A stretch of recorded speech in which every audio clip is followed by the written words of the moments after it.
Bom dia, bom dia. É isso aí. Passando aqui nessa quarta-feira para a gente aprender um pouquinho mais sobre Davi.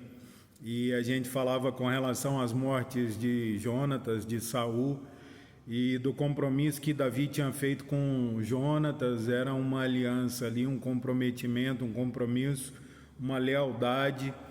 E quando chegam as notícias, né, de que ambos haviam morrido, e aí as pessoas vêm dizer com muita alegria que Saul havia morrido, vão dizer que Jonatas e seus irmãos haviam morrido.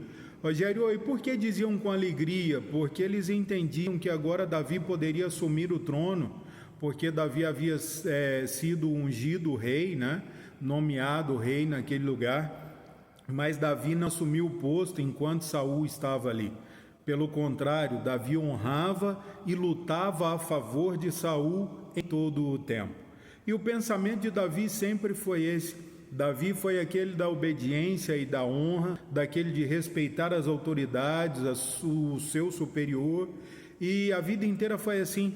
Lembra quando Samuel foi lá ungir Davi, e quando Samuel chega na casa, estão todos os irmãos de Davi, mas Davi está no pasto cuidando das ovelhas.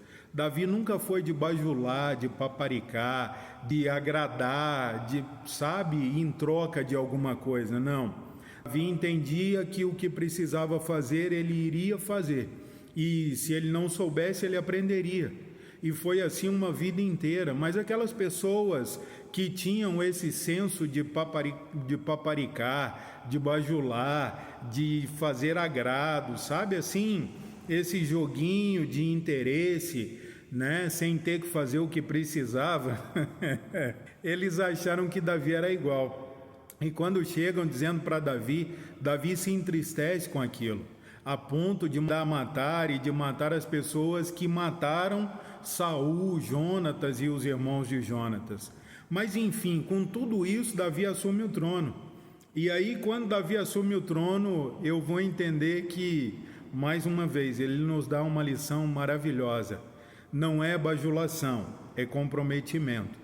Não é paparicar as pessoas, mas é se lembrar dos compromissos assumidos. Quando Davi chega no palácio, assume o trono, assume o reinado, a primeira coisa que vai fazer é perguntar àquelas pessoas: existe alguém de Saul e de Jonatas a quem eu possa ajudar? Davi se lembrou do compromisso que ele havia feito com Jonatas. Rogério, estava escrito em algum lugar? Não.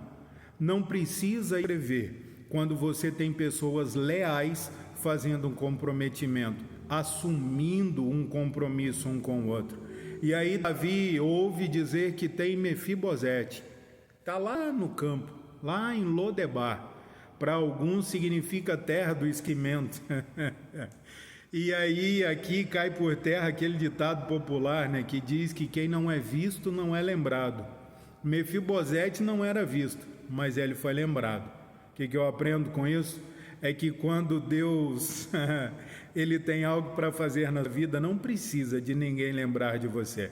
Deus fará a pessoa lembrar. Não precisa de você ficar perto, paparicando, bajulando e se fazendo ser visto. Não precisa disso. Só faça o que precisa ser feito e faça muito bem feito para honrar quem está acima de você, respeitando e obedecendo às autoridades. E com certeza, pode ficar tranquilo, a carruagem vai chegar para te buscar onde você estiver. Pense nisso, não precisa bajular, não precisa paparicar, só precisa que você faça bem feito o que precisa fazer.